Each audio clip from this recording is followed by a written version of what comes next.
Je pense que l'espace d'un instant, on s'est dit que ça pourrait avoir une happy ending cette histoire.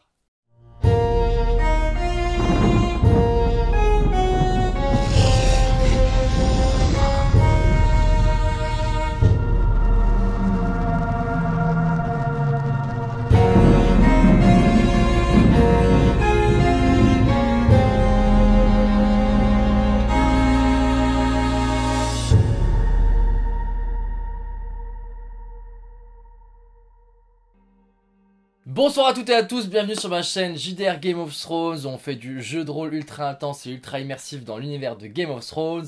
Aujourd'hui, comme tous les mardis soirs, on débriefe l'épisode de House of the Dragon. J'ai trouvé que c'était un excellent épisode qui commençait un petit peu lentement. Alors déjà, gros changement, il y a eu 6 ans qui se sont passés. C'est le dernier saut dans le temps qu'on aura pour le reste des 3 ou 4 saisons de House of the Dragon qu'il y aura. Vous avez été beaucoup comme moi-même à vous questionner sur ces passages dans le temps qui empêchaient vraiment de s'accrocher à une histoire un petit peu solide.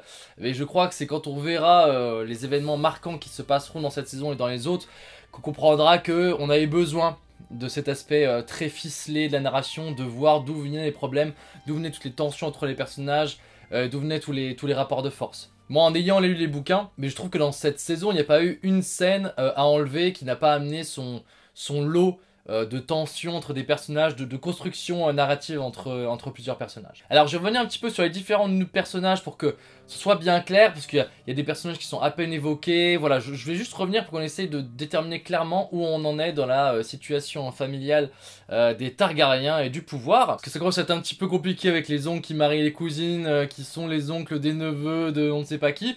Donc je vais revenir en détail là-dessus. C'est du côté de Rhaenyra que c'est le plus compliqué. Donc Rhaenyra, elle a eu 3 enfants avec Laenor Velaryon.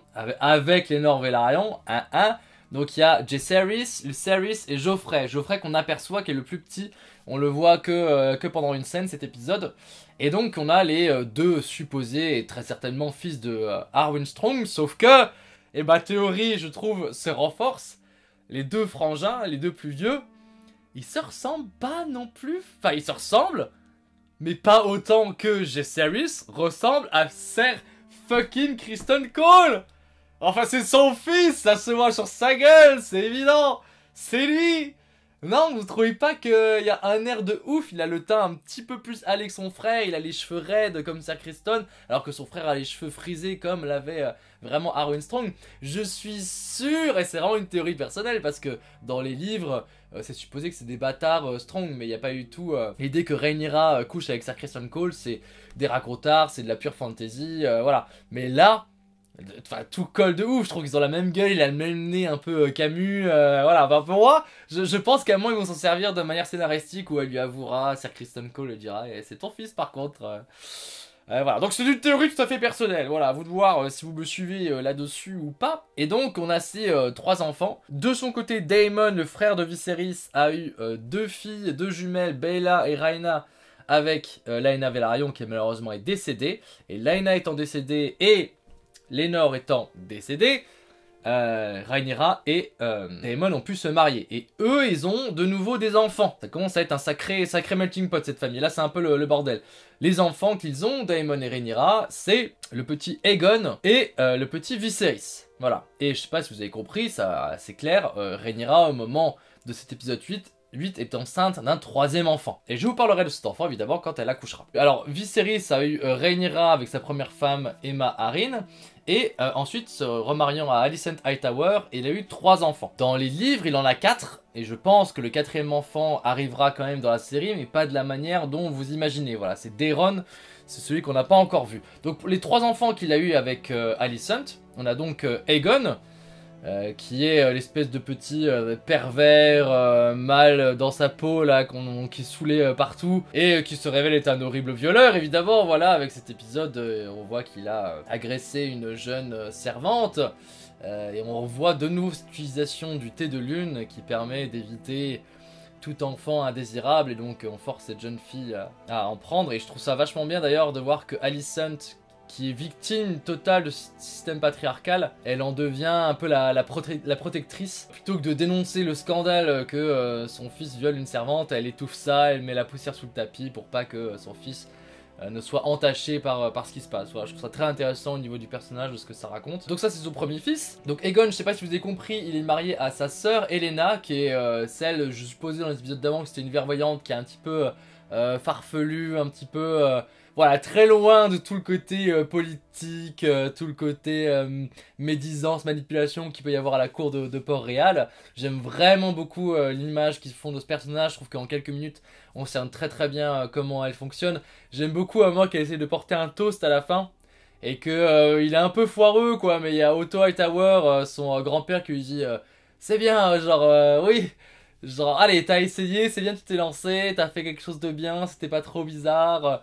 Et il y a une très belle scène aussi où on la voit danser avec Jaehaerys, où ils ont une danse très rigolote les deux, très insouciante aussi, voilà, loin de toutes les tensions qu'il peut y avoir entre les familles.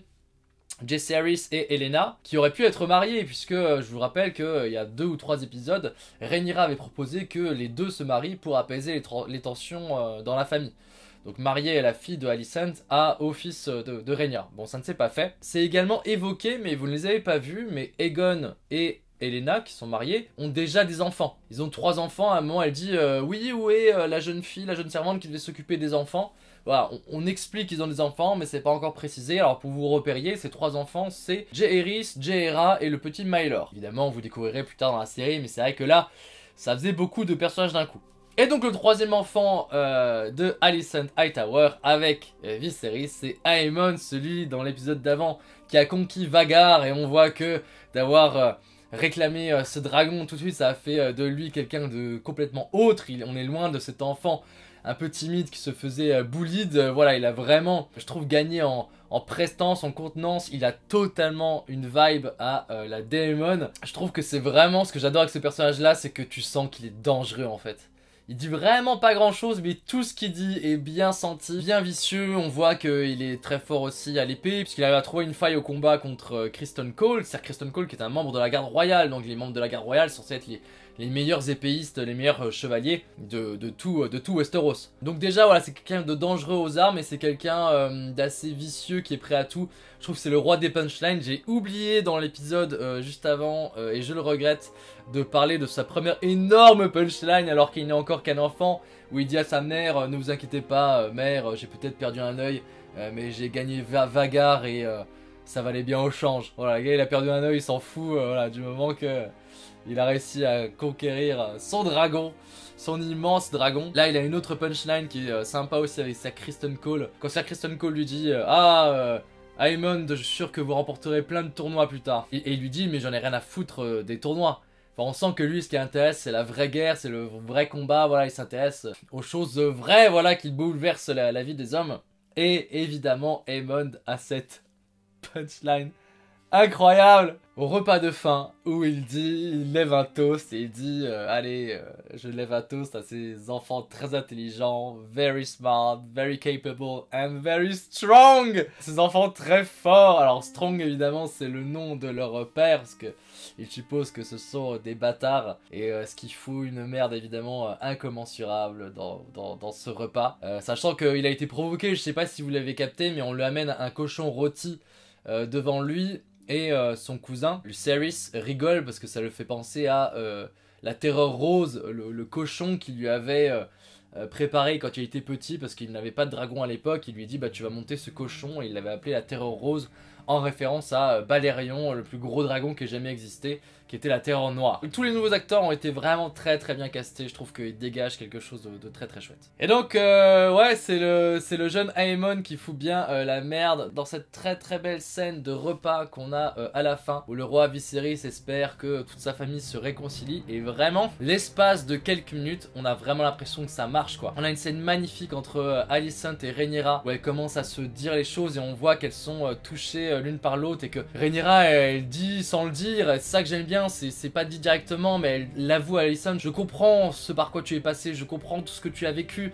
je comprends que ta position est horrible, voilà, donc on a plus de choses qui nous rapprochent que de choses qui nous différencient. Et il y a des très beaux témoignages d'amour qui sont faits à ce moment-là. Elle dit merci de t'être occupé de mon père, merci d'avoir pris cette place-là et d'avoir tenu bon, d'avoir été aussi rigoureuse et droite dans tes principes quand moi je ne l'étais pas. Je trouve que la scène est belle, c'est beau. En plus, je sais pas si vous avez remarqué, alors à un moment le roi Viserys demande à ce qu'il y ait de la musique. Et donc c'est de la musique diégétique, c'est-à-dire qu'il y a vraiment des musiciens qui jouent dans la scène.